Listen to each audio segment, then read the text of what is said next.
So this sector is covering the military. We're going to cover some basics about the military sector, as well as things occupying the military, thought processes, our culture in the military, different structures and hierarchies within the military, and risk factors, protective factors within the military sector. Our learning objectives for today will cover, give you guys an insight on special populations that have higher risk factors within the military sector for behavioral and mental health disorders, as well as we're going to provide you guys with evidence-based strategies for preventing substance misuse within this demographic. You'll also gain some insight for those who have served, from those who have served in this sector, from myself and my colleague, Jason Matthews, who've both served within the military sector on different levels and at different ranks and within this sector. Also, we'll also finish out with some information on the national, state, and local resources that we have for substance misuse prevention and some data for this population. Just to let you guys know, usually when we do the 12 sector series, the collaboration series for this is usually about an hour and a half. Because this presentation is about 2 hours, the material will be very dense. I encourage you guys to kind of give this your full attention. We will be sending out the presentation notes as well as the recording after the presentation. So I advise everyone to kind of give it your full attention, and there's no need to really take notes and to ask questions where you feel necessary. And we will take breaks in between each section so that you guys will have time to take notes. Next slide, please. So first, I want to orient everyone to the uniformed services of the United States. So everyone kind of knows like the armed forces, but not everybody knows what the uniformed services of the United States are. So if you ever see a large organization of formations on TV, or if you see a formation in public, there usually is a precedence of the formation based upon the different services. So usually the presidents you'll see is the US Army, followed by the US Marine Corps, the US Navy, the Air Force, the Space Force, the Coast Guard, and the two lesser known US armed forces are going to be the Public Service Commission Corps and the National Oceanic Atmospheric Administration Commission Officer Corps. These are the ones that you usually don't see as often, but they're usually working with our different services as far as our public health and watching the oceanic weather and different things for signs of different phases of weather forecasts, things that will have impact on us on land and seaside. So they will work with all of our armed forces as well as with the civilian forces as well. Next slide, please. Here, I want to kind of show you the structure of the armed forces. So we do have a couple branches within the armed forces. One of the things that you won't see on here is the incorporation of our reserved components, which are the National Guard and the reserve components. But what you do see is the Department of Defense and the Department of Homeland Security. Under the Department of Defense, you have the Department of the Army, the Department of the Air Force, and the Department of the Navy. And under each of these, you have what you have are your different services that are incorporated, which under each one. Your Department of the Army obviously has the US Army, but it also incorporates the US Army National Guard and the US Army Reserve. The Department of the Air Force incorporates the US Army Air Force, the US Army National Guard, the US Air Force National Guard, the US Air Force Reserve, and newly since 2019, the US Space Force. Under the Department of the Navy, you have the US Navy, the US Marine Corps, and during during wartime efforts, the US Coast Guard. However, usually the US Coast Guard will be under the Department of Homeland Security. So during garrison or what we call peacetime is when you'll see the Department of Homeland Security will be having the US Coast Guard running civilian missions such as support and rescue missions, law enforcement with the U.S. Coast Guard. So that's usually where you will see the U.S. Coast Guard positioned. Next slide, please. The structure of the military and the culture of the military. So the military is organized in a hierarchical structure that usually accounts for rank, time in service, our job fields, which are usually called rates. Rates are usually considered under Navy and Coast Guard, or military occupational specialty, which is under all of the other different services. And what those are, your occupational specialty is your job field. That can be finance, health, combat arms. Those all fall within a job field. Lastly, the hierarchical structure of the military is based upon your special skill set for an individual assignment of leadership, just like any other job within the civilian sector as well. Starting at even the lowest rank within the military is we all start to gain and develop leadership ability and potential. And this usually starts at the basic level, starting in basic training. In basic training, you'll usually see people begin to be placed in positions of leadership. And that is usually to begin to incorporate and assimilate them into military culture as soon as possible in order to incorporate that sense of pride and honor in that selected service. So that's usually how we build within them the core values of their military service. For example, the core values of the Army are leadership, loyalty, duty, respect, selfless service, honor, integrity, personal courage.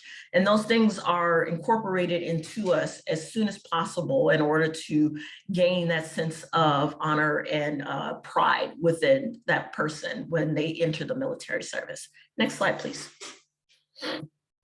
So I want to incorporate a little bit of branch knowledge into the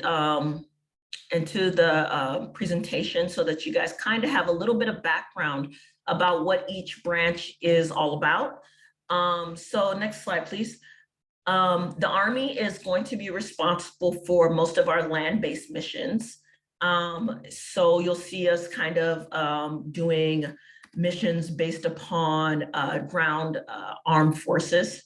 The US Air Force and the Space Force are usually going to be incorporating cyberspace security, but the US Air Force will mostly be doing things such as securing air and physical space by flying planes and helicopters and direct satellites.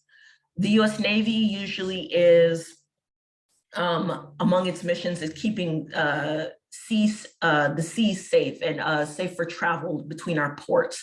And they're also working as a carrier between Marine Corps' missions. The Marine Corps, if anybody knows anything about the Marine Corps, is that they're Marine tough and they're out there kicking down the doors and they're the first one in, setting up the barriers, and they're the first boots on the ground for any conflict. And lastly, the Coast Guard is usually ones that are safe timing marine time events in case of civil or military missions. So they're usually securing domestic waterways and ports for in case of drug smuggling or search and rescue, water missions, things such of that nature. Next slide, please.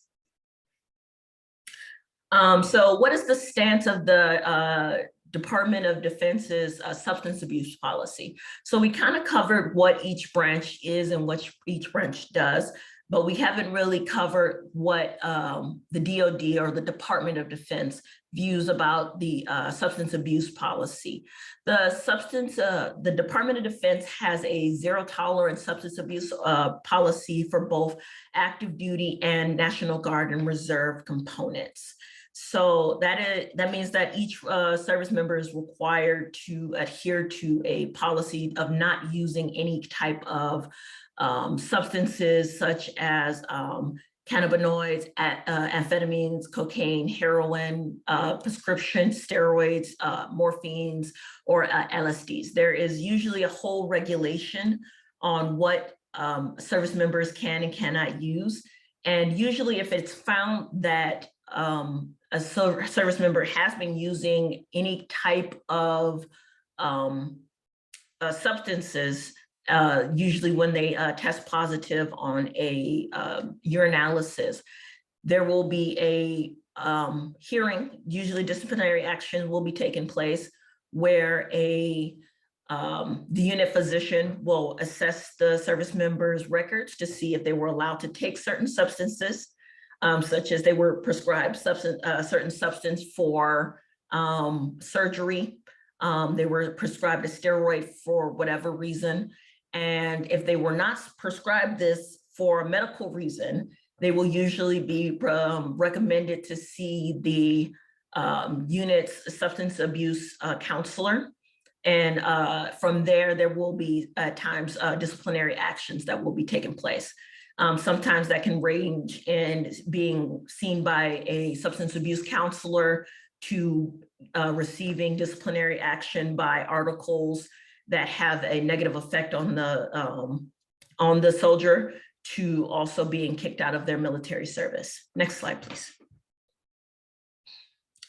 Mental health in the military. So some mental reports can also be limiting, as some military members will also seek mental health assistance outside of the military's healthcare system. So it makes it kind of hard for the health command to accurately diagnose a record of mental health. So mental health is also very stigmatized in the military setting. So sometimes it's kind of hard to diagnose and be able to understand what service members need help with, or what is oftentimes the problem as far as substance use or misuse disorders. Stigma is, mental health disorders are highly stigmatized. A lot of service members fear that if they get a mental health diagnosis, that there will be a record profile. A record profile means that they will have a limitation of duties. A limitation of duties usually comes with not being able to fire their weapon, which means that they will have other limiting duties that they can't do, such as be deployed, because you can't be deployed if you can't fire a weapon. You can't gain certain points in order that are required to be promoted if you can't fire a weapon. You also will be placed on certain watches if you're diagnosed with certain mental health disorders. So if one is placed on a suicide watch, that means that they have to constantly be monitored by their peers. And that can have a very alienating effect on that service member, as well as a limitation on that person's career progression. Next slide, please. A little bit of the statistics on substance abuse. So before we get into that, I kind of want to touch on, I didn't touch on the differences between being a veteran and being a service member, because this slide kind of touches a bit more on veteran substance use disorder and the statistics of that. The VA defines a veteran as someone who has served at least 90 days active duty outside of basic training, and they have also left their primary service component.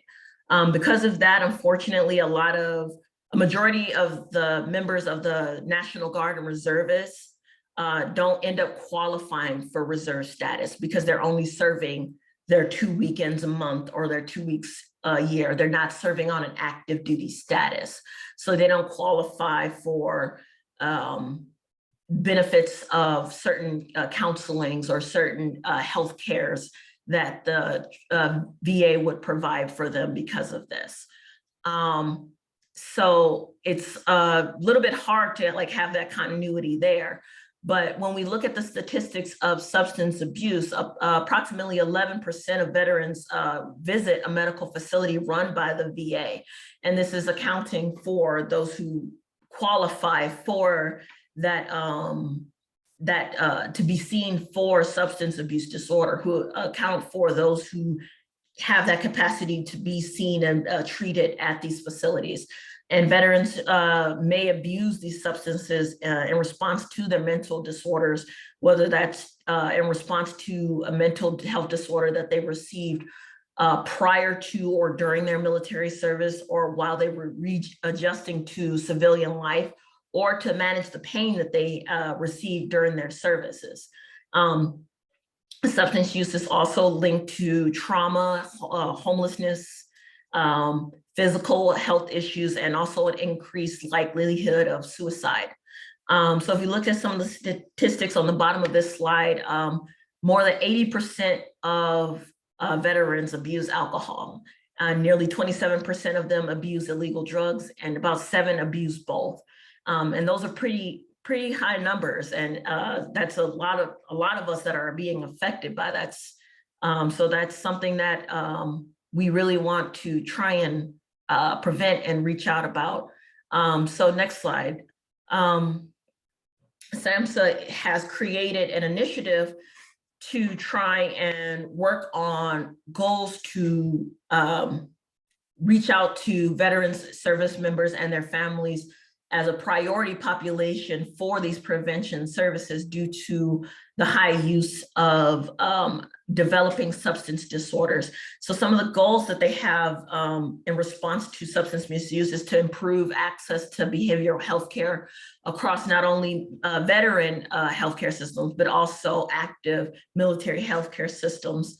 Also to improve the quality and treatment of mental health care systems and responds to the needs of the military family culture.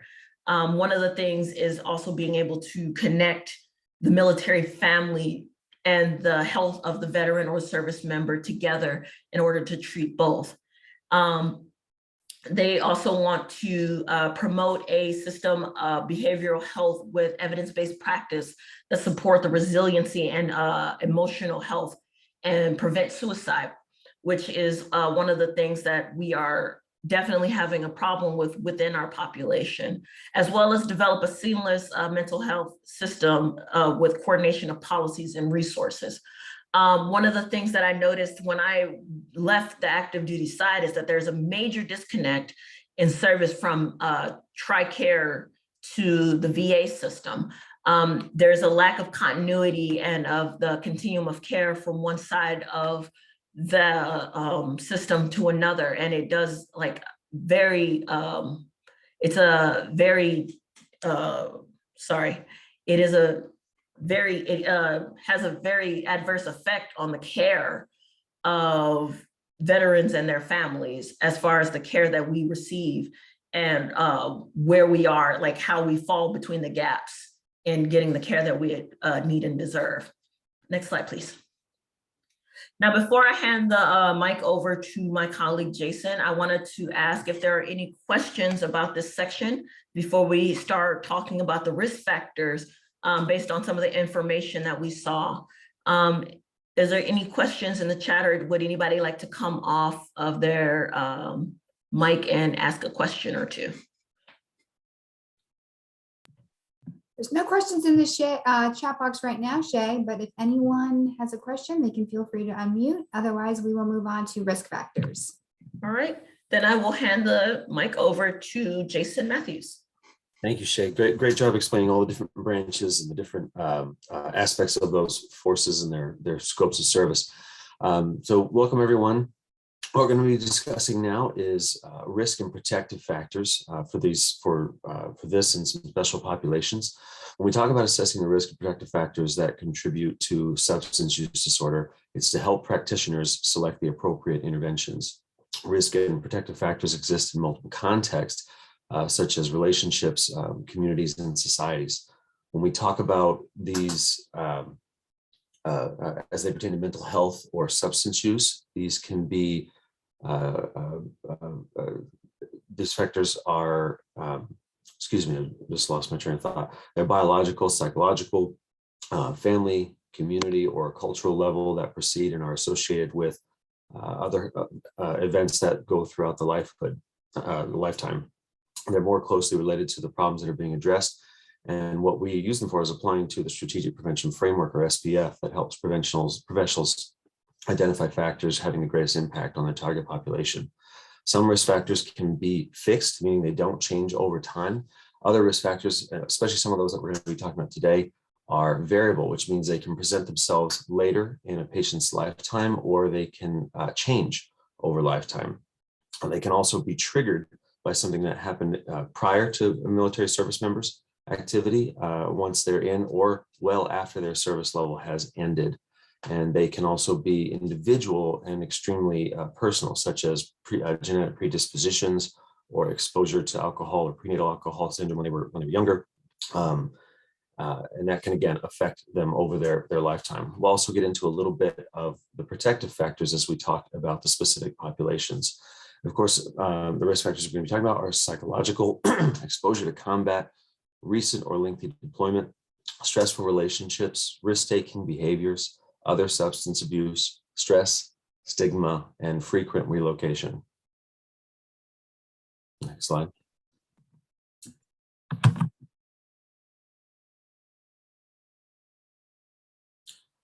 Psychological risk factors are defined as relating to the mental or emotional state of a person. Service members that are diagnosed with post-traumatic stress disorder are at an increased risk for alcohol use or substance abuse. Service members or veterans with mental health disorder tend to be depression or anxiety and are also at an increased use for substance abuse. Experiencing these greater levels of stress associated with problem alcohol or substance abuse among other service members, these things are increased by deployments, by the military lifestyle. A lot of things that Shay outlined, which we'll get into. National Guard members have a low positive emotionality, for example, limited capacity or experience pleasure reward, who were deployed to Iraq, were found to be more likely to develop onset alcohol abuse or substance abuse. Next slide. Exposure to combat. So when we talk about those variable risk factors, so PTSD or different forms of mental health issues, or behavioral health issues, can prevent themselves during combat, after combat, and for many years, once the service member has re-entered their civilian lifestyle. These things can be triggered by small events. They can be triggered by events that were unknown to the individual themselves. And oftentimes struggling with these issues can lead to substance abuse or alcohol abuse. Next slide. Stressful relationships are defined as situations where an individual has experienced cruelty or violence or a stressful circumstance. And again, these issues can predate the individual's service and then be exacerbated or be intensified by issues that they faced while they were an active duty service member. So service members that are returning from their conflicts in Iraq or Afghanistan, the most recent, their situations can be, if they had adverse childhood experiences, for example, abuse, or with a problem drinker, those things can be intensified. Female veterans, and again, we'll get into this in much more detail, have experienced rape as a child prior to their military service or during their military service, are at an increased risk for substance use disorder. We find that with older veterans, especially those associated with Vietnam, their behavior is very driven by their peer activities. If they're in peer activities that involve drug abuse or alcohol abuse, they're more likely to fall into that situation. Next slide. Risk-taking behaviors or substance use, defined as behaviors that involve danger or experience that heightened outcome. So oftentimes with many of our military members, especially those in combat situations or our air fighting forces or our paratroopers, often experience that risk-taking behavior. And that when you are in a situation where that defines your day-to-day activity, right? That you are in a constant decision-making mode, you're in a constant fight or flight mode, and the brain and your body can become used to, and sometimes even rely on that rhythm and that cycle. And so we find that when veterans re-enter or come back from their combat experience or re-enter the civilian environment, they can continue to seek those risk-taking or impulsive behaviors. And sometimes that can lead to substance abuse or alcohol abuse. Next slide. Stress. Of course, a lot of the parameters that Shay outlined are a part of military service. Military life is very structured, contains a very clear chain of command, whereas the civilian life is very unstructured by contrast. So where in many cases that structure can be very supportive, and it's designed to be very supportive, it's designed for progress. in some situations, it can create a lot of stress in certain individuals.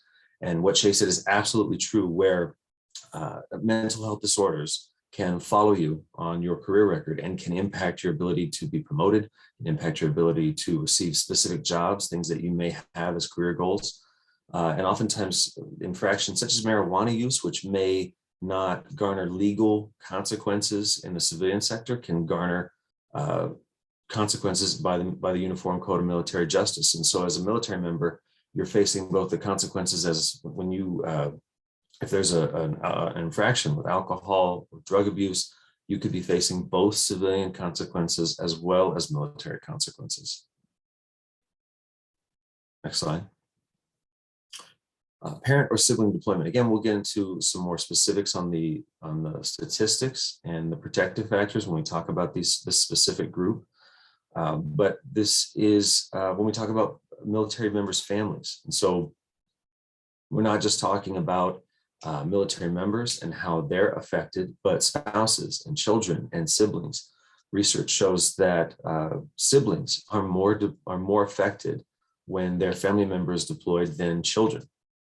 And the research further shows that as a child of a military member, you are more likely to abuse substances or have issues with alcohol abuse or substance abuse throughout your lifetime. Non-deployed care members can also feel additional stress by being overwhelmed when their spouse is suddenly gone and can be gone for up to and over a year. That can be very stressful on the family and on the caregiver that's left behind. Finally, the stressors of reassimilation. When a military member comes home, we talked about the PTSD, we talked about the stress, we talked about that readjustment. Sometimes that can lead to substance abuse as a form, as an ongoing issue in the individual's lifetime. Next slide. And finally, frequent relocation. We all know that military members deploy frequently, a permanent change of duty station or a PCS, or depending on your different branches, it can last about 2 years. So military members are 2 times, in fact, 2.4 times, move more often than their civilian counterparts. So that involves the children transitioning schools, transitioning lifestyles. So at each of those deployments creates a risk, or excuse me, each of those transitions creates a risk of substance abuse or alcohol abuse.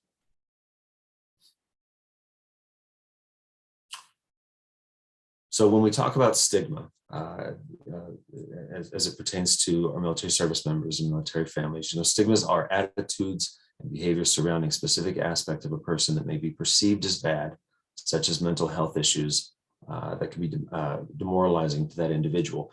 In the military, we have a saying, perception is reality. And it effectively, it means exactly what it sounds like. My perception of you is my reality. And so it becomes very important to a service member to maintain positive attitude, positive output, positive performance. And the stigma that you are facing internal issues, that you are facing internal problems, sometimes for military service members and their families can be an insurmountable barrier to seeking care. The attitude that in the military you need to remain strong, remain vigilant, remain combat ready, in and of itself can be overwhelming.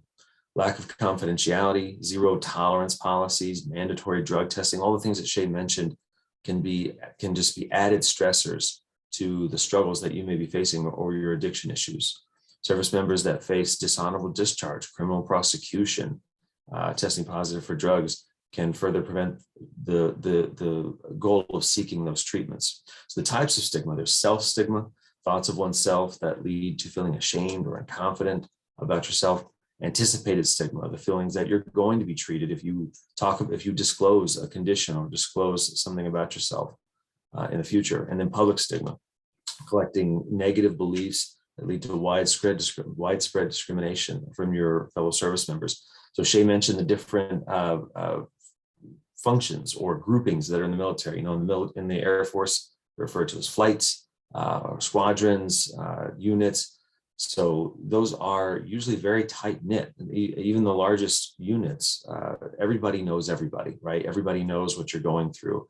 And so the pressure to maintain that being a part of the team, that you're not the weak link, that you're not the individual that's going to bring the team down again, can in and of itself be an insurmountable barrier to seeking treatment.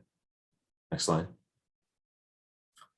So special populations, we're going to talk about just a few groups that are specifically affected or that have unique challenges and require unique protective factors. Before we do though, does anybody have any questions about the risk factors that we've just discussed and how they might pertain specifically to the military population? Nothing in the chat in terms of questions, but everyone, as a reminder, feel free to use the chat box for any questions or thoughts or comments you may have as we go on. Thank you. Great. So let's first move on to the next slide, which is pertaining to female veterans and their unique challenges. So shame and stigma for difficult that are associated with accessing care are going to require some additional wraparound services such as childcare. This can make it difficult for female service members to seek out specific care for their substance abuse in a male-dominated field. A lot of the research that we delve into when we were looking into these statistics, one theme that kept prevailing was that female veterans, especially those with families, felt like they had to take care of themselves last. They had to put everybody else in front of them. Female veterans are more likely to experience mental illness and sexual trauma. They're more prone to substance abuse issues, more likely to have PTSD that are associated with specific mental issues. They're 2.2 times more likely to commit suicide than their civilian counterparts, and they have double the risk of developing PTSD. In 2019, 43% of the veterans female veterans who sought care at the VA for mental illness were doing so because of depression. So when we talk about specific solutions for female veterans in that population, it's twofold, right? It's care that is designed specifically for women, specifically for female veterans, and that could involve women-only facilities or programs that are designed specifically for female veterans, but it has to involve wraparound services. Again, I mentioned that idea that I have to take care of these other things before I can take care of myself. So if we can take those issues off the plate of the female veteran and create a more stable environment, they're more likely to receive the care that they need. So childcare, transportation, treatment for co-occurring issues, and some ongoing training to provide coping skills to deal with these stresses and stigmas. Next slide. For the individuals that identify as LGBTQ+ veterans, as you can imagine, there is a this is a highly impacted population. The combination of stress and stigmatization and discrimination is felt very heavily by individuals in this group. There are more individuals military members that are identified as LGBTQ+ are more likely to have worse physical and mental health outcomes. They're automatically at risk for anxiety and depression. They're more concerned about discrimination from the VA involving their sexual orientation. They're 10% reported being harassed, another 10% reported being denied treatment, and at least half reported that they were discriminated by the VA itself. So again, this is a problem that extends from their military service into their civilian care when they are receiving services from the VA. In 2018, the WGRA report indicated that 91% of men and 70% of women indicated that they were heterosexual or straight, while only 4% indicated, 4% of men, and 14% of women indicated that they were identified as LGBTQ+. So right off the bat, you can see there's a gap there. You can see that there's a disclosure gap there. And so when we talk about solutions for this population, the key is anonymity and the key is disclosure. Individuals in this population who do not feel that they can disclose their sexual orientation that's a non-starter for receiving care. And so this is where a lot of the work is going to have to be developed, because it's going to require partnerships between civilian organizations and organizations that are associated with the VA or the VA itself. The VA does not accurately track sexual orientation or gender identity, and so it's hard to sort of nail down where this problem, truly how deep the problem goes. Partnerships like this would allow for anonymity, and it would also allow for individuals in the population to access their VA benefits. So that's the key, is a safe environment that allows for disclosure so that we can increase the quality of treatment. Next slide. Military spouses. So we talked about family members. So we just want to dive specifically into military spouses. And some of these issues are similar to that of female veterans, and that is because spouses were predominantly female, had not served in the military, and were spouses of enlisted personnel, and those that are on active duty, meaning more likely to be guard. More likely to be active duty than guard. Approximately 40% of military spouses had used the military healthcare system to fill at least one opioid prescription in a 2-year observing period. Another, almost half, 47.6% of spouses had obtained at least one opioid prescription during a 2-year observation period, and 8% had received opioid prescriptions that were a risk to their health. So when we talk about spouses, and again, this can pertain, as Shay has mentioned a couple of times, Shay, dual military, correct? Is that the correct term? Yeah, dual military. So it's not just civilian spouses. These are spouses that are both military and can be left behind, have to exchange deployments. You know, military often make sure that they're not deploying 2 spouses at the same time. They try to coordinate that, but that means that while one member is deployed, the other member is at home taking care of the family or taking care of the household. So what kind of solutions do we need for spouses? Well, number one, again, it has a lot to do with anonymity to avoid this stigma. It has a lot to do with civilian partnerships with the VA. There's one more caveat, though, is that the research shows that spouses need to be able to involve their military member, their husband, or their family member in the treatment. So while they need to be able to disclose with anonymity, they need to be able to involve their family member as well, and that requires that civilian partnership. And again, with spouses, we need to be able to provide those wraparound services, childcare, transportation, and a focus on these other issues. Next slide. Military youth and families. So we talked about spouses, and so now we can talk about children and siblings, and basically the family unit that is around the military member. And so I didn't quite mention this with the spouses, but it remains true when you're discussing the family. They're dealing not only with their own internal issues. We talked about the variable risk factors or the fixed risk factors that can exist from childhood. Military family members may be dealing with their own issues, and those things are now compounded by the stress factors and the impacts of the military member that they're associated with, the deployments or the substance abuse issues that military member may also be going through. Children of deployed family members are considered at a higher risk than children of non-military citizens. And like we mentioned before, adolescents who have a sibling that are currently deployed in the military are more at risk for a substance abuse issue or a mental health disorder than if their parent is deployed. They're more likely, if their sibling is deployed, they're more impacted if a sibling is deployed.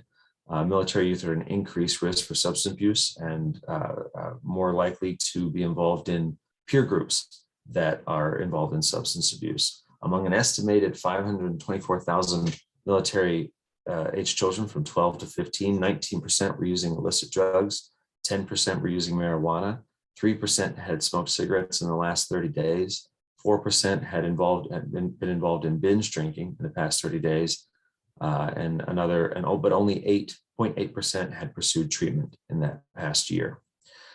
So when we talk about potential solutions for this population, again, we talk about anonymity, we talk about involving the family member, but this population, and Jen was very keen on helping me work through this and realize this with military members, they're not going to seek treatment. This is not a population that's going to raise their hand in school and admit that there's an issue going on at home. Again, that there's that stigma that exists. And so, Jen, can you help me with this is a point we really wanted to make here about members of this population reaching out and engaging youth? So I'll get into that in a little bit more when we talk about the protective factors, but just as we talk about any health disparity population or subgroup population, and especially as we look at cultural competency and the prevention work that we all are engaged in, important to raise awareness in general in your community or surrounding communities around a more, shall we say, harder to reach community. And it may take some additional efforts to identify, provide services order to reach populations. And we would want to qualify military youth as such a subgroup population. We typically talk about, minorities or people of color when we are talking about cultural competency, but it's important to recognize that there are multiple subgroup populations, LGBTQ, and we today are enforcing the strategy to be aware of military youth as well as you engage in the work of prevention of substance use and addressing mental health needs of children in your community. Is that good, Jason? Yes, that nailed it. Thank you. Next slide. And that concludes. So before I hand it back to our host to put us on break, does anybody have any questions about those special populations or those unique risk factors? We know that it's a lot of information in the first half here. So we just wanted to take a brief pause, let everyone take a breath, process a little bit before we move into the next section. But by all means, before we take our break, if there is anyone who has any questions or thoughts, at this point, we'd be happy to entertain those. Otherwise, we're going to let everybody take a quick 5 minutes and then we will reconvene, let's just say at 10:50, if that's okay. Good? Okay, see everybody in about 5 minutes. Thanks.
All right. Give everybody about 1 more minute to come back in, and then we will get started. I will also be launching a poll. So this poll, if everyone is, or most of everybody is back, I'll give it 1 more minute just so everybody can see the poll. This will be a fun stuff poll. I didn't launch the first poll, but this will be a fun stuff poll. One question will cover some of the stuff that we learned at the first part of Jason's presentation part, and as well as some fun stuff that you might hear in the military if you're around military folks. So I will, actually, just a second. Can I just get a raise of hands to see who's back, just so I know? See if that'll work.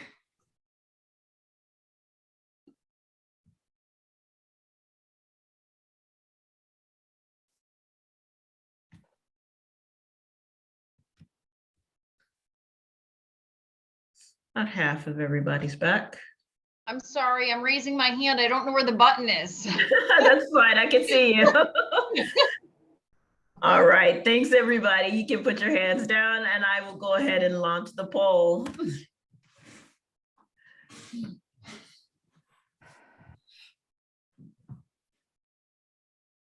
And when we're done with the poll, I'll go ahead and answer the question. I will answer the questions. Does everybody see the poll? Okay, Yes. there's a couple questions in here, right? Yes, there's 3 questions.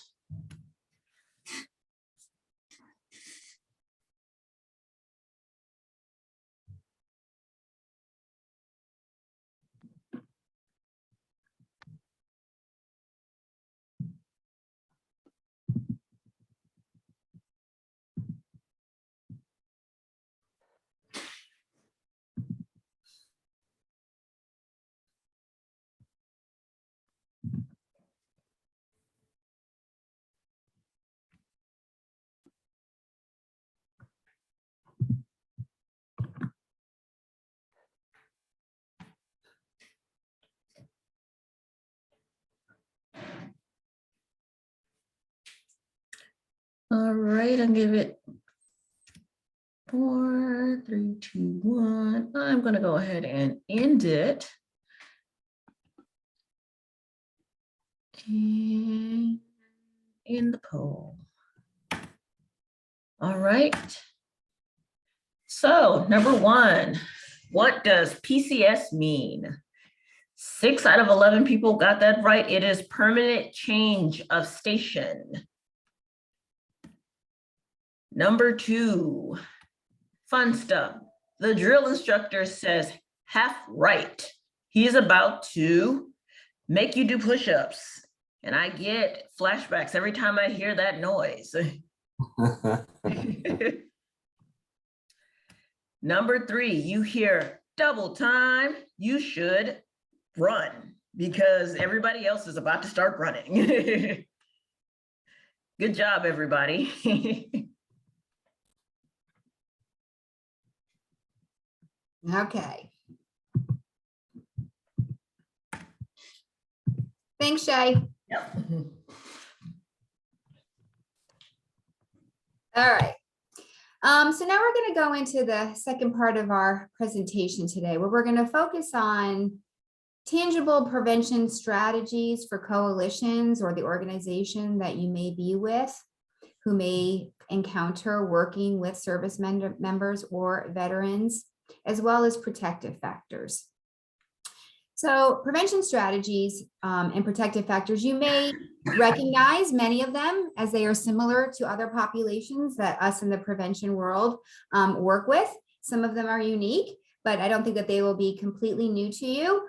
Just it's how we apply them and the information specific that we would provide to this population. So prevention strategies fall into some main buckets here. So providing information, enhancing skills and support, addressing stigma, enhancing access and reducing barriers to care and treatment, changing consequences, policies, and incentives for care.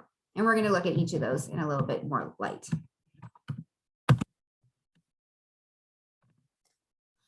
Protective factors. We're going to be talking about substance screenings, brief intervention, integrating mental health and substance misuse into care, addressing stigma, addressing PTSD, leveraging the culture of resiliency that is present in the military sector, sense of community and their shared values. These are strengths to focus on in terms of protective factors, focusing financial stability and healthcare access. So many of you are probably familiar with screening and brief intervention, but for those who may not be as familiar, screening for all service members and veterans and brief intervention for those at risk. Utilizing early routine screening for substance misuse as a strategy, which will help with decreasing substance misuse among service members and veterans. Brief intervention refers to feedback, risk information, and recommendations provided to those who have screened positive for problem alcohol or other substance misuse. And of course, with most things, integrating mental health and substance misuse into primary and preventative care. So we are catching things early and providing those screeners and brief interventions at the forefront. Providing information. So here we're giving you some examples of ways that you may think about doing that if you're not already. Some you may already be doing, but just ways to enhance the information that you may be providing to your community. Providing pamphlets to veteran groups that may exist already in your area or perhaps regionally on the dangers of self-medication and importance of addressing mental health afflictions. Providing information on binge drinking and problem drinking to veterans and to venues in your community, merchants in your community. Providing information on what to do and where to get help if you encounter someone who may be experiencing a substance misuse challenge currently in their life. So being really aware of those resources around you that you'll be able to refer to. So many of us do social norms campaigns on a number of issues. And this is just another area that you can do one on. Doesn't have to be anything, super large, but you can do a mini social norms campaign or a large social norms campaigns to raise awareness of everything that we've talked about today in your community, of the sector and the unique challenges that they face, their strengths, and the resources available to them. You can provide pamphlets for veterans with pertinent hotline numbers to call for crisis intervention and services. And later on in our presentation, we are going to be providing you with ample resources for you to reach out to or make available to people. Staff Veterans Resource Centers with peer volunteers, producing flyers that contain resources available to veterans and distribute at Veterans Resource Centers and local locations that may be appropriate where you are. Enhancing skills. As prevention professionals, we do a lot of trainings, just like we're doing here today. And also in your community, you do them, whether that be QPR trainings, mental health first aid, Narcan training. So this is another area to think about what may be some trainings that you can provide in your community to meet this sector's challenges. So providing training to veterans groups, specifically addressing self-medicating or treating mental health afflictions. You could do a tips training specific to this sector or in general, and that's where we're training our bartenders and our servers on proper serving techniques to eliminate over-serving. Training veterans outreach groups on the potential abuse of medical marijuana or any misperceptions for use for PTSD. Providing community trainings for veteran groups on problem drinking, QPR, for example, and providing mental health first aid to providers who serve veterans. And an even greater idea would be to have some veterans get trained themselves or provide that training to them to become the trainers so that they can carry that forward. And from a sustainability standpoint, we would advocate that, train the trainers are great programs to incorporate into your implementation plans or your work plans. Providing support. We talk a lot about collaborating and cooperation with community partners. So reaching out to those veteran support groups that may be available in your community or surrounding areas to facilitate discussions about your coalition or your organization and how you're working on prevention, and to facilitate discussions with them on what they may need or how you can work together to provide referrals on mental health afflictions or substance misuse. We want to point out working with the business sector, right? We've been collaborating with the business sector, and you've got chambers of commerce to really educate them too on the importance of understanding some unique challenges to the military sector employees that may come on board, so that they're aware of some challenges that they may face, and to have a positive working environment for them. Establish support groups for veterans through Veterans Outreach and Volunteers of America. Be mindful of your cultural competency in your outreach and supports. So in all of our 12 sector series, we do talk about sustainability and cultural competency. And again, in that regard, we're talking about being aware of not only the veteran or service member status, but any other subgroup population that they may be a part of, as well as we have cultural competency in the prevention efforts and our language that we use as we seek to work with the sector. Again, Jason spoke a lot about the importance of wraparound services when working with this population. They may be a single guardian or parent at home while someone else is deployed. And I think he did a really great job at hopefully demonstrating to you all how important wraparound services are in order to reduce the barriers to care and treatment for this population. So ensuring that if you're going to be doing something, that you have childcare, or that you have transportation, or you have an outreach way for someone to ask for support so that they can actually access the services and programs that you're looking to run. Addressing stigma. This is a lot of words on this slide. As Shay said, you're going to get this presentation, and we'll let you read through this on your own time. But just want to highlight that this is one of the most important pieces of this sector.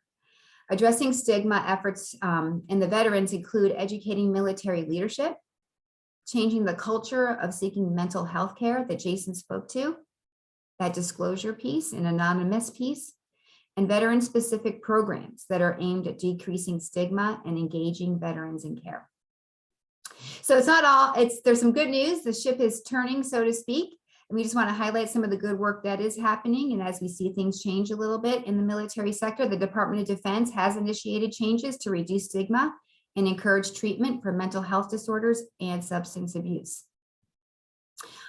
Efforts include developing supportive cultures around seeking mental health and substance abuse services. The Army has responded by training leadership on how to foster a supportive culture and reducing stigma, in addition to establishing psychological healthcare services available during non-duty hours and developing educational materials aimed at reducing stigma. Combat operational stress control programs incorporate mental health and substance abuse treatment providers into the fitness and prevention services of each unit. Embedded behavioral health teams have also been established, increasing the number of mental health personnel, right? Having enough staff in your unit and in your area to actually be able to see people that might be wanting to engage in these types of services. Military Pathways is a program designed to improve mental health through self-directed activities available online. So as we talked about stigma, we talked about access to care, barriers to care, and health disparities in the sector.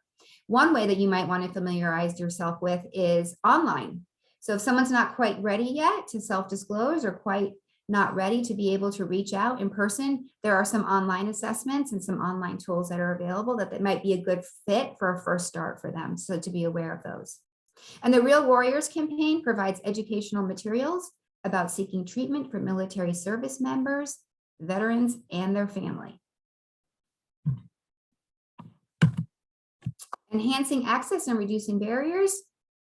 Some ideas here for you as coalition coordinators or in the organization that you're working with is prepare a mental health resource directory that you can simply put on your website or put out in different locations, hard copy. And we're going to provide some of those that you can utilize in that. Work with community agencies to provide transportation for veterans to access mental health services and substance misuse services. Collaborate with either county coordinators or local partners to provide resources, mental health, housing, employment, treatment, and support to veterans. As Jason mentioned, assimilating back into civilian life can be a significant challenge for our service members. They are dealing with not only coming back from this highly structured environment to a less structured environment, but then tasked with finding housing, finding employment, finding the care that they may need. So understanding the complex needs and supports that they are challenged with is important to working with this sector and making sure that we're addressing each of these areas. And then just implementing treatment referrals through veteran support and helplines that we'll give you later on. Changing consequences and incentives. This is really a policy matter, and also some ideas on how you might be able to incentivize veterans or service members to engage in healthy activities and seeking the care that they may need. So again, it's about raising awareness in your community of what may already exist or creating it if it does not. So highlighting veteran groups and organizations working toward veteran substance abuse prevention and reducing the stigma associated with treatment of substance abuse and mental health. Addressing stigmatizing and punitive policies. So I kind of went over a little bit about how that ship is turning a little bit. We did talk about zero tolerance and drug testing and how that can really affect someone's career in the military. So continuing to advocate for supportive policies that are less punitive so that our service members feel comfortable seeking the care that they need while also being assured that it won't risk their career or their future. For things that may have a cost or a fee associated with them, looking to see if you can get reduced costs or free, no cost services for them if they don't already exist. We often use incentives like gift cards or gas cards for other things in prevention. So this is another area that you could do the same as you look to engage this sector in the work that you're doing. One thing that affects the military sector is homelessness. And, providing blessing bags, as they're called, or care bags to veterans, including toiletries, food vouchers, gas cards, for those who may be struggling with homelessness or housing insecurity, or working with homeless shelters in your area or regionally to make sure that they have the supplies that they may need.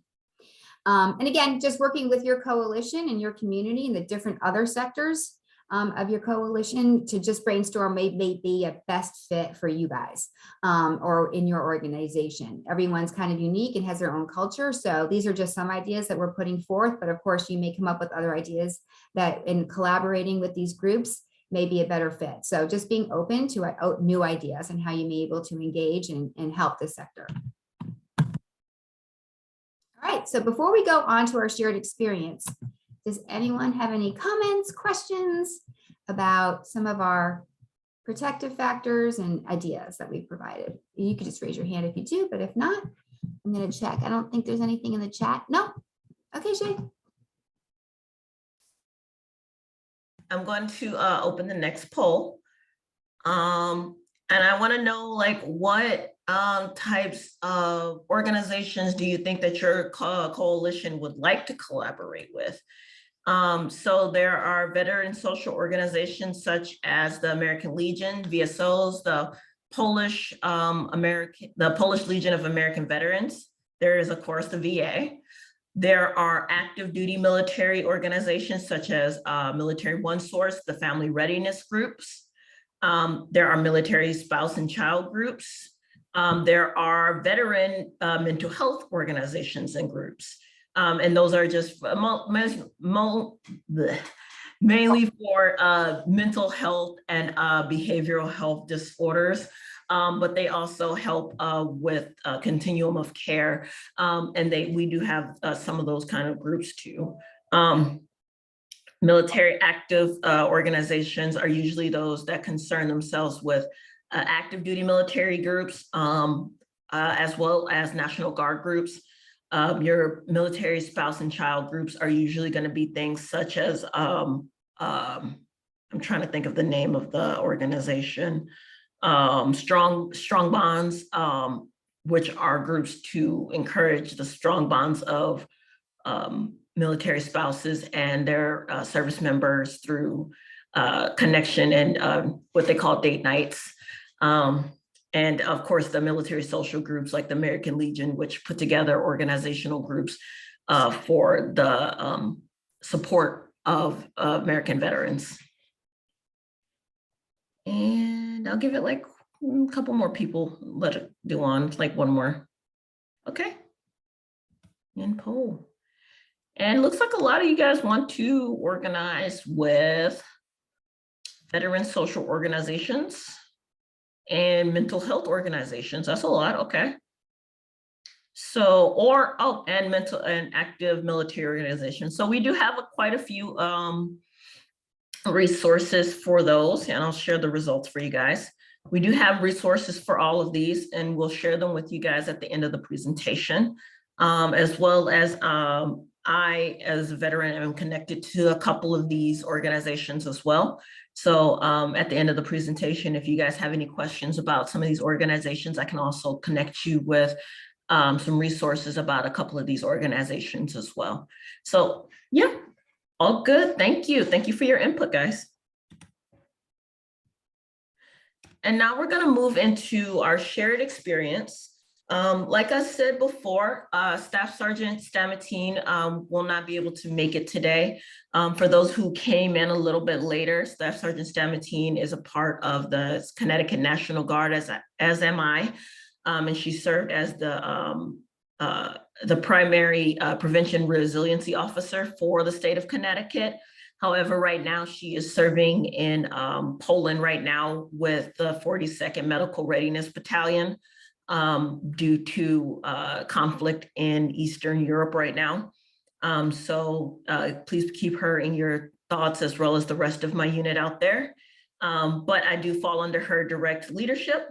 My name is Shayanna Montemurro. I'm a specialist in the National Guard, but I also served 4 years in the active Army component as a healthcare specialist, also known as a combat medic. Currently, I work with TTASC as a prevention specialist, and I'm also here joined with Jason Matthews, who I'll let introduce himself. Thank you. Thank you, everybody, again. So when I was an active duty member of the Air Force from 2003 to 2009, made it as high as Staff Sergeant. I got to deploy to Iraq and to Kurdistan and to South Korea. I was very lucky. I was a staff weather officer, so that meant I was an Air Force member, but I was attached to the Army. So I got to see a lot of different aspects of service, work with a lot of different, I got to work with the Navy and the Army, and I get to work with the Korean military and the Iraqi military. Weather is a big part of planning. So when I was deployed, I was always, connected to a small Army unit. So it was a good, I had a very good service experience. So Shay, did you want to get into some of these questions or? Yeah, sure. And as we go through these questions, I'd like, if you guys have any questions, feel free to raise your hand or come off mute. If you have any questions that you want to put into the chat box and Jen can read them, I'm fine with that as well. But feel free to ask questions. We're here to answer any questions that you guys have. But we're going to have more of an open dialogue with this type of thing. And I would love it if you guys would join us in open dialogue as well. If you have any type of questions about this population as well, we're here to answer the questions for you guys, but also if you guys have anything that you want to know more about, we want to answer those questions as well. But for Jason, obviously I have never been deployed. You've been deployed, but what do you think are some of the risk factors and protective factors for members of the military for substance use, especially as somebody who's been deployed to Iraq and Afghanistan? That's got to be something that's like more stressful. You present more risk factors with the deployment. What are some protective factors that you can think of for substance misuse or for your mental health? So when you talk about individuals that are deployed, like I mentioned before about PTSD being a variable factor and presenting itself later, that's been my experience and my journey with my own personal experience, but also participating in peer groups and talking to friends that are still in, is that number one, by its very nature, PTSD is suppressed, right? And so it's something that a service member or a veteran may not even be aware that they're dealing with. They may not be even aware that it's a factor in their stresses or their response or their decision making. And most times, so I reached out to a few active duty members of mine, friends of mine that are still involved, and what they wanted me to touch on here is homelessness, which we'll get into, but specifically in regards to, I guess, Shay, your question is their observations with their service members that are younger is that it is a functional substance abuse, right? Yeah. It's a functional alcohol abuse. So this may not be someone who's walking into your offices who is presenting as, showing signs of drug abuse or showing signs of alcoholism or showing signs of depression. It's going to be something that you're going to have to triage and survey for. Mark Nichols on the call, I was telling him about every time I have to see the VA every 30 days, just as a standard, part of my treatment.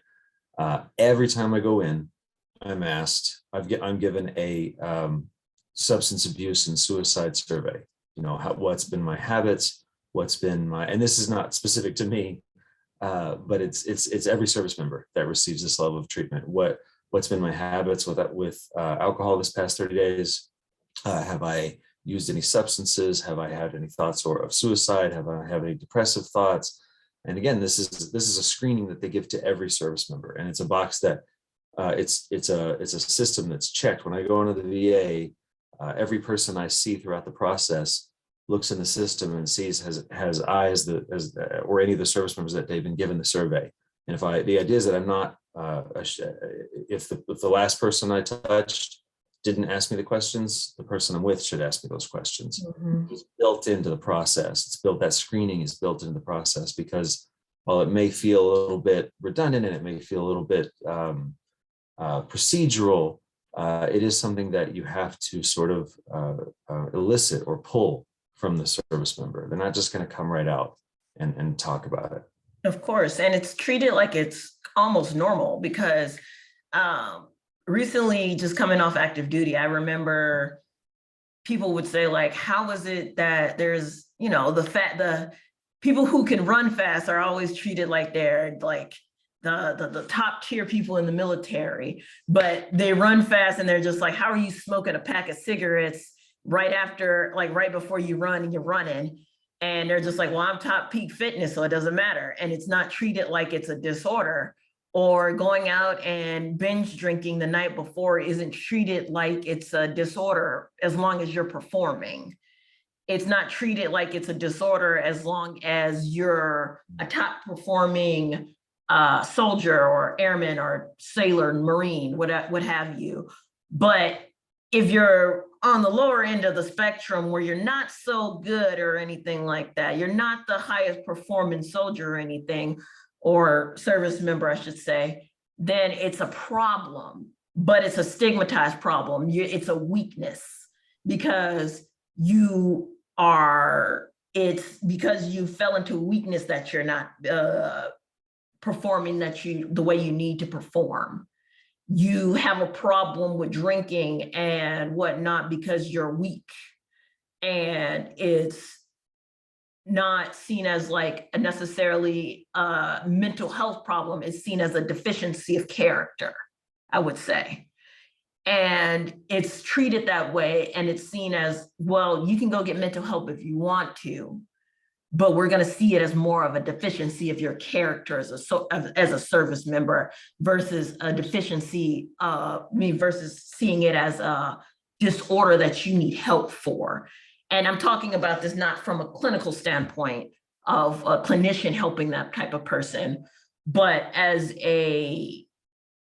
within the ranks, I should say. And we got a couple questions coming in.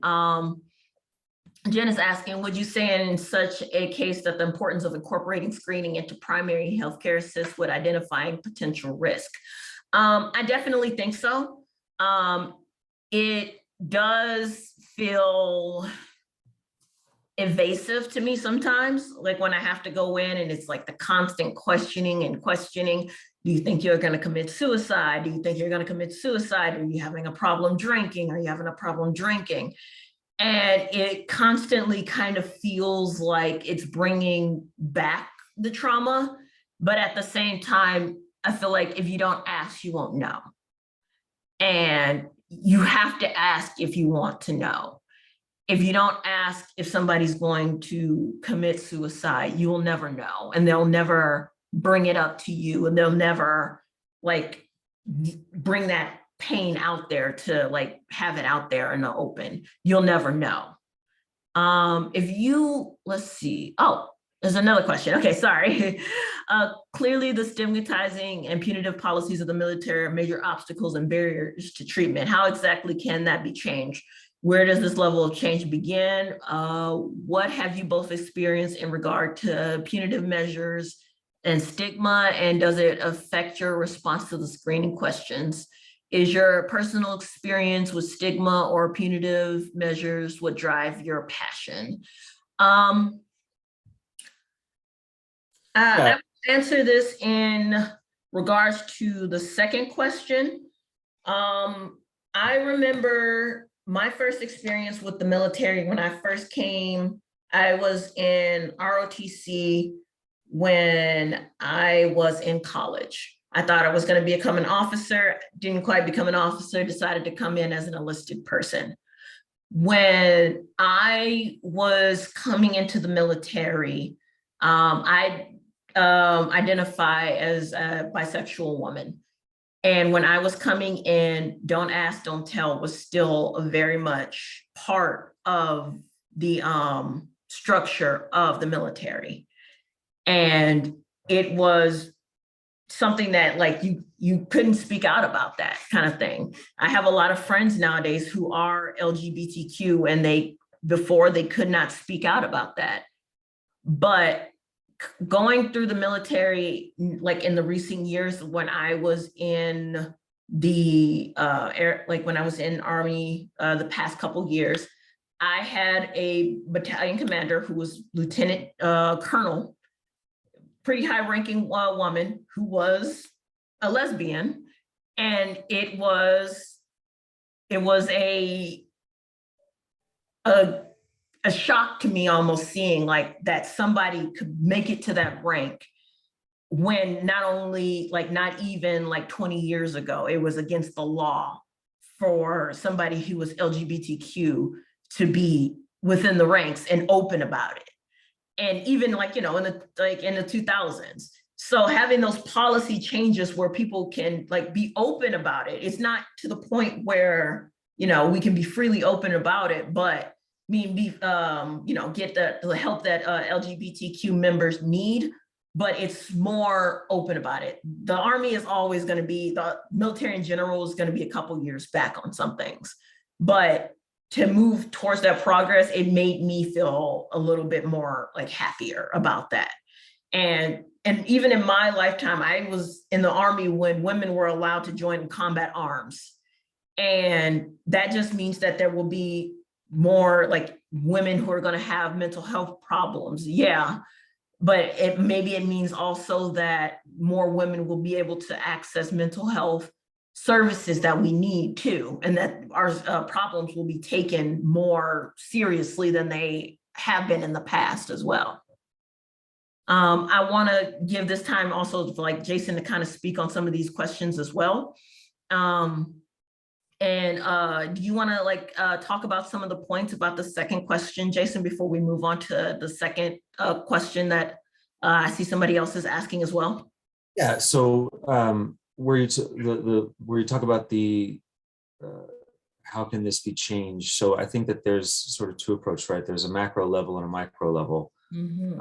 At a micro level, one of the things we noticed on the poll was not very much interest in engaging with the VA, and that is, I think that's part of the stigma, right? That's part of the VA has a poor opinion. There's a lack of trust. There's the public opinion of the VA is that they're not helpful, that they're convoluted. So, and that's exactly why I asked Jen to intervene on that part of the question when it came to the families. The VA isn't going to reach out to your organizations and offer that partnership or offer some sort of referral system. I think it's going to fall on members of the community to reach out to the VA to fill those service gaps and to fill those levels. So that's on a micro level. On a macro level, Jen talked about getting involved, that they're avoiding the stigmatization, avoiding the stigma, avoiding that or lessening the hardships. I think that's what's mentioned also in the questions. The service members that I talked to, especially some of the individuals that are E7s, E8s, they've been for 20 years, they completely agree. They completely agree that their young service members need to be able to, as well, all of the service members and all of our veterans need to be able to engage in civilian care and access their VA benefits and not have to explain themselves and not have to explain why they're wanting to avoid that veteran sponsored or that military sponsored care, that they can proceed in with their care of choice. I think that's going to alleviate a lot of the issues. Where Trish says we need to normalize screenings and receive treatment. Yes. So my personal experience with screenings is that when I first started getting the screenings, it was robotic. No, right? And so I've over time, because the screenings keep coming, there's been times that I've felt more comfortable answering the questions honestly. And I can tell you the difference in why is I've sat down with the individual who says, oh, I see I've got to do your screening. No big deal. Let me just ask these questions. Everybody says no, but let me just ask you these questions anyway. So the training would be that everyone that delivers the screening needs to have intent. You call it purity of intent, call it a sense of empathy, but the screening isn't some check mark, right? It's an actual tool and can actually lead to meaningful results. I think it's that way too, because I like just a little background of like the kind of work that I do as a medic. A medic in a unit will do these kind of screenings as well. So as a medic, I will do these kind of screenings, but I will do these kind of screenings for my unit. So imagine having me in the unit and I'm asking every one of you guys as my coworkers, Jen, are you feeling suicidal today? Jason, are you feeling suicidal today? Ken, are you feeling suicidal today? No. Okay. And then afterwards we go out and play bowling. It's an interesting dynamic because you know these people. You joke with these people after school and stuff like that. I mean, not after school, but after work. You have a unique dynamic within the military world where it's not quite like a job in the civilian sense, but it's not quite like your family in that sense either. I spent more time when I was in the military with my military peers at times than I spent with my own husband.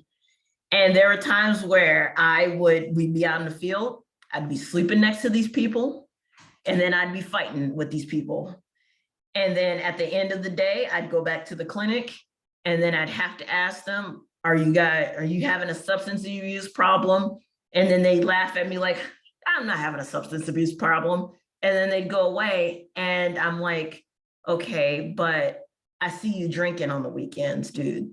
I see you smoking. I see you getting into trouble. Can you talk to me? Like what's going on and stuff like that. So you have to have that level of empathy at the same time and be able to kind of talk to the people within your peer group. And I have had like soldiers like within my like peer group and stuff like that, where I've had to take them aside and be like, hey, what's going on? I see you like on like the side and stuff like that. You're drinking, you're not acting the same. What's going on with you? And sometimes they'll brush it off and sometimes they'll bring it back like, hey, I'm having issues. And the problem comes in is that you have to have leaders and peers have that sense of empathy and have that sense of it's not a joke or anything like that, that it's a serious issue. and incorporate that into their practice as their bedside manner. And I think that that's something that we have to incorporate within that comes with the stigma within the military culture. One of the things that Mallory is asking is to speak more about the culture of drinking and smoking, because you personally know folks who haven't touched a cigarette prior to being in the military, but became smokers while deployed. And is it more, sorry, I'm trying to read. Is there more to be done educating service members on substance use prevention during basic training, substance use after basic training? Yes, I think that that should be something that is an ongoing thing. It is, we get substance abuse training, but is it looked at as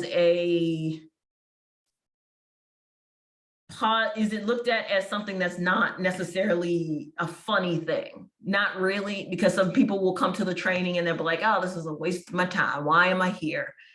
Not knowing that this is something that is affecting the people sitting right next to them, or something that is affecting them, but they've pushed it out and said, it's not really a problem. I can stop whenever I want to.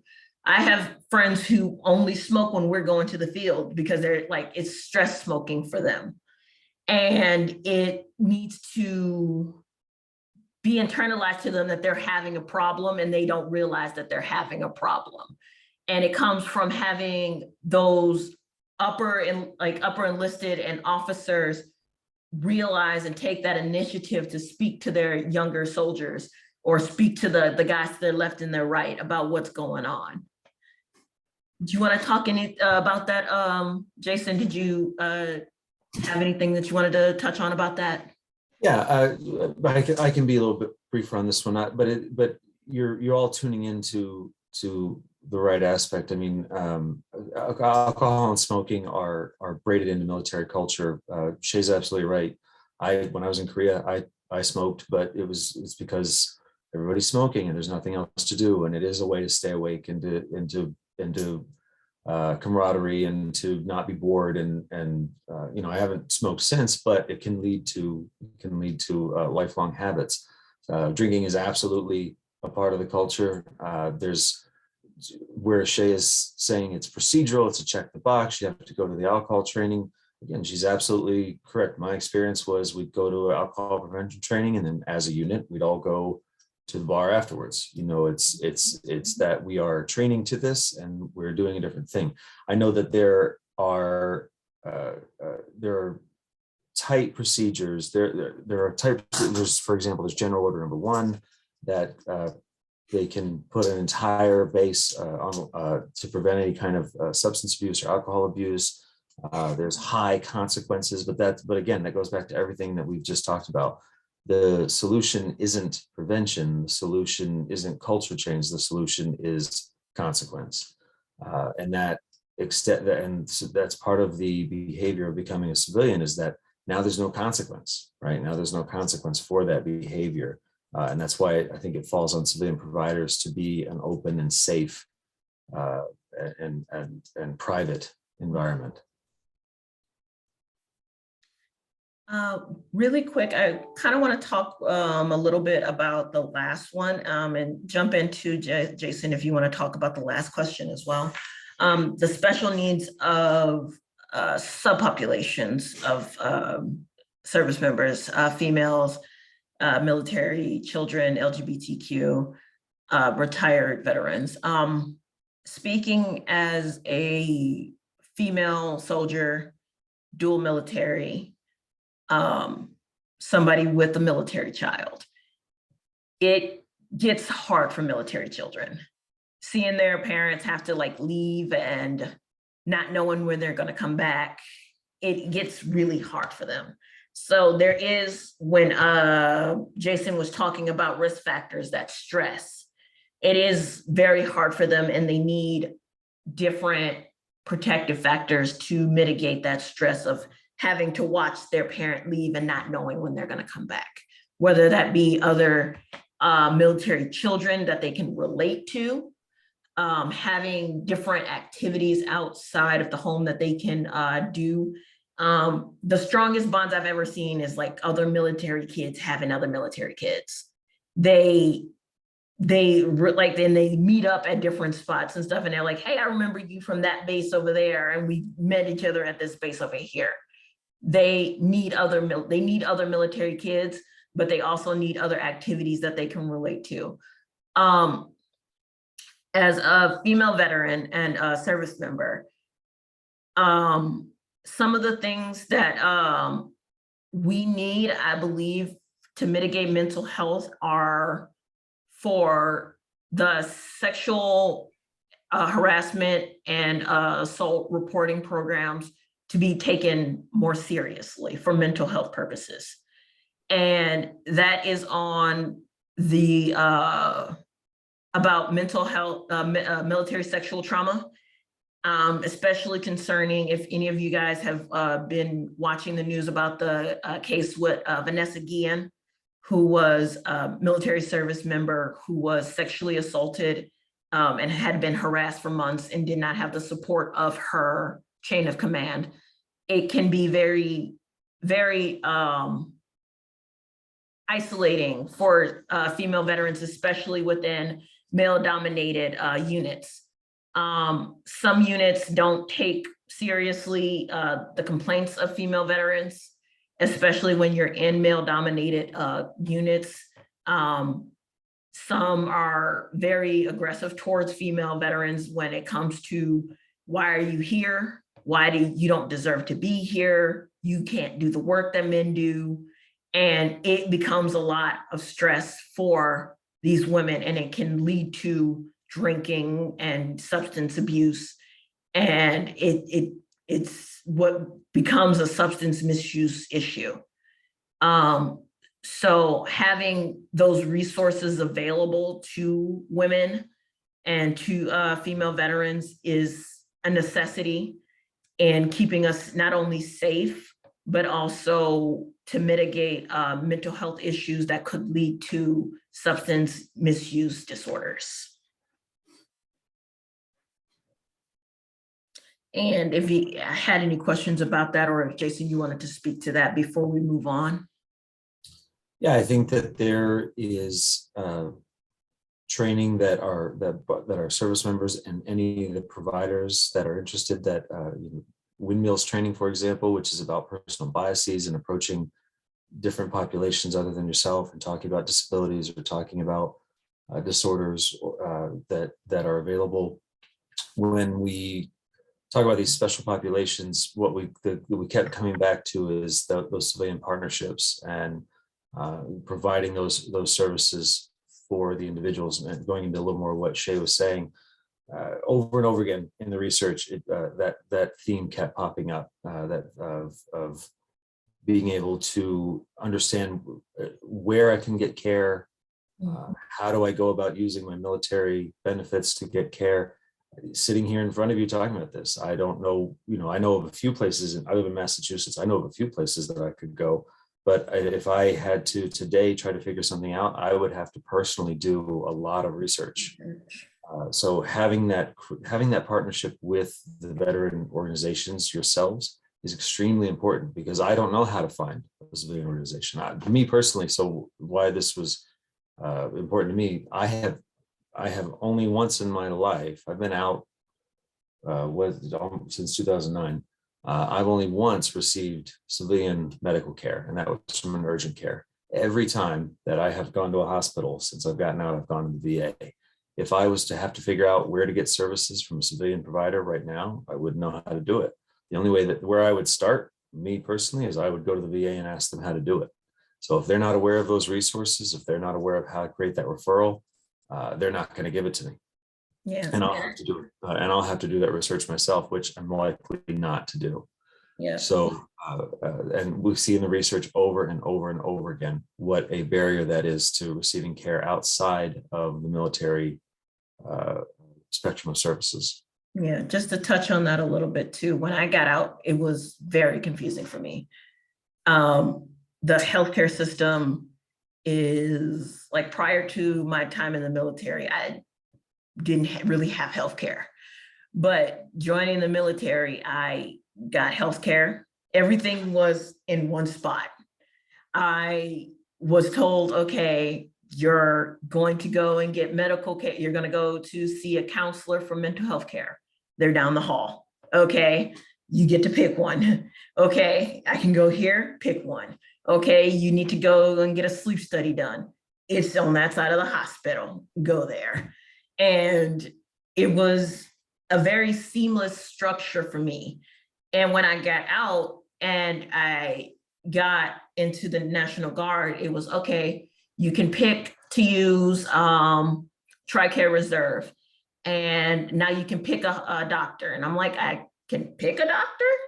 And I was just like, I don't know what that means. And so walking through the process, they're like, okay, you pick a doctor. And then I went to my primary care and she was just like, I'll put in a referral for you. What does that mean to me? So for me, I was confused. She was like, I'll put in a referral. You have to call them and see if they take your insurance. What does that mean? So I was very confused about this because I never had to, and using my insurance through TRICARE when I was active duty, this was never really something that I had to like take a step and learn about. And it's not something when you get out of the military, especially like, I feel for the ones, the veterans who get in at 17 and do their 20 years and then get out. Like, what do you, if you have to switch to a civilian provider, what do you do? And for me, I was like, okay, I got to pick a psychiatrist, but I don't know which one will take my insurance. And one is an hour this way and one is 20 minutes this way, but this one doesn't take my insurance. It was a very big, big conundrum for me to like work through and understand. So it's one of the reasons why I'm kind of grateful for this initiative that like SAMHSA is trying to put together to make a more seamless continuum of care for veterans, because it's very difficult coming out of the military where almost everything is just kind of just flows together. And then coming to military, to civilian healthcare and everything is just like, you got to figure it out, research it. If you forget, oh, well, kind of thing. Yeah, and the very last thing I'll say about it, since we're kind of coming on to the close of the segment, is the reason, again, it's so critical. I mentioned this is why I was interested in participating in this event with the TTASC team, is, again, providing that partnership and that access of care.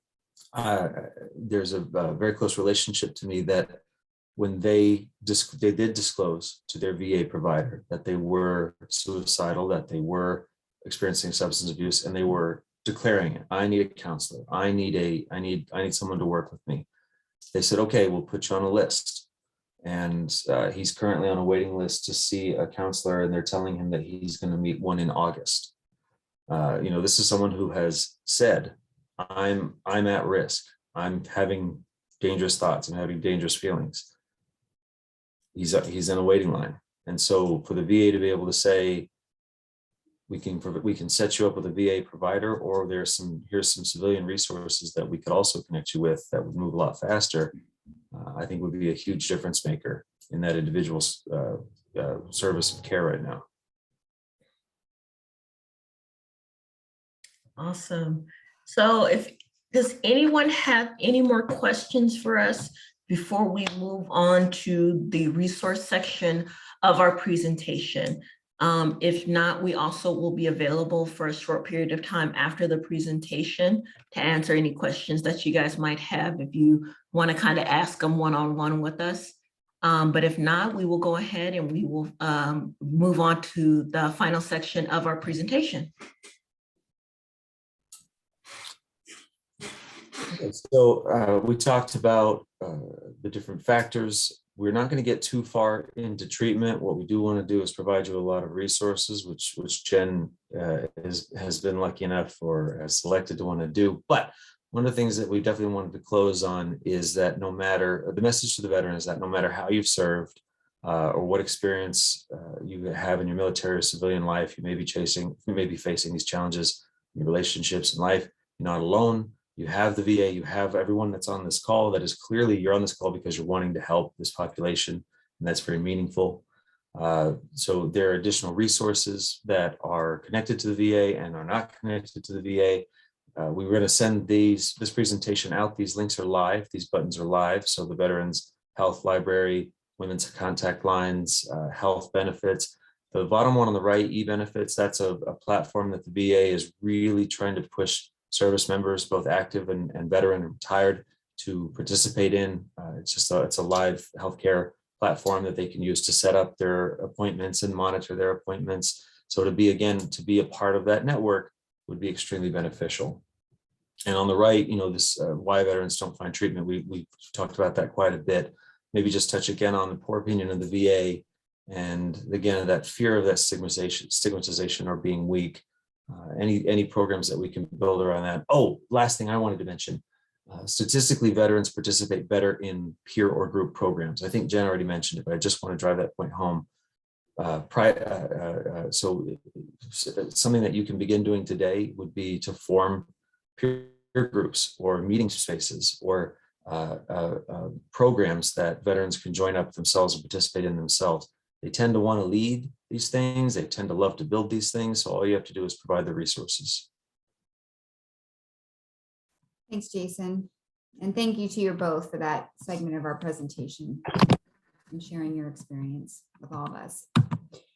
So Jason said, I'm going to be sharing with you all in the end pieces of this presentation today, several slides of resources. This has been posted on our website already for you to access, but we will also email it out to you. So I would suspect that you may want to spend some time going through it, because as Jason and Shay and I took on the military sector, we knew it would be a lot of information to go through and to get this really into a presentable form for all of you today, and to really cull through all of those resources. And there is a lot.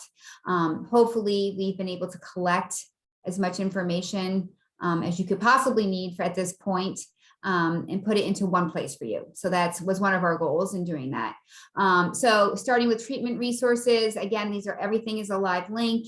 We provide you here on this slide, things that are specific to the Army, to the Marine Corps, to the Navy, to the Air Force, as well as SAMHSA, and some other links available here. On this slide, we had talked about providing information and raising awareness to resources. This slide gives you a number of national and state level crisis lines and hotlines. So this could be made into a social media post. This could be made into a pamphlet or as a part of another brochure that you might want to create. So we're providing these for you, and they cover a wider range of topics. Jason went through special populations, and I tried to box some resources specific to those populations. So there's some specific links for female veterans, for LGBTQ+, for families and youth, as well as some of the programs that I mentioned during the protective factors and the prevention strategy. So that Real Warriors campaign is on this slide, the Salute to Recovery program, the direct link to the SAMHSA initiative for the military, and some information from CADCA that you also, many of you I'm sure are familiar with CADCA. Again, just other links for service members and veterans pertaining to crisis lines. Some signs of overdose. There's a SUD program locator on this slide. So depending on where you may come into contact with someone, that might be a benefit to help someone contact something that might be in their area. So again, just another slide of resources for you. There are practicing our ethical obligations, as always here at TTASC. We did a lot of research in preparing this presentation today. So there are 2 slides of all of our citations with the links available. If you wanted to get into more of the research that we presented, the research and the statistics, that is available on these 2 slides. And lastly, I'm wearing my purple today because tomorrow is Purple Up Day. So April, some of you may be aware of, is the month of the military child. And Purple Up for Military Kids is a campaign. You can find information on the Connecticut State Department of Education, which I did provide a link here on Purple Up, which is tomorrow.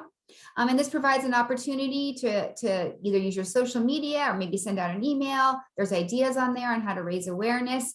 And it's a good opportunity to just start raising awareness of military sector, but also our military students that we have in our communities. Lastly, we provide some upcoming TTASC events that you may be interested in joining as well. The How to Make Gambling Prevention a Priority is coming up on May 12th. We also have Prevention 101 training, Fundamentals of the Prevention Field on my box, May 17th, I believe. Yes. And then we have an ethics and data collection on May 31st. And registrations for all of our events are obviously on our website.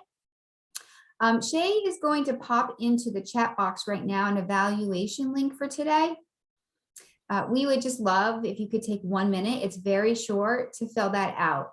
We kind of changed up for this program today from our usual 12 sector because it is so special and unique, and went a little bit beyond prevention just because felt it was really important to provide some of those treatment and resources that go beyond prevention today for this sector. So if you could fill that out, I really appreciate it.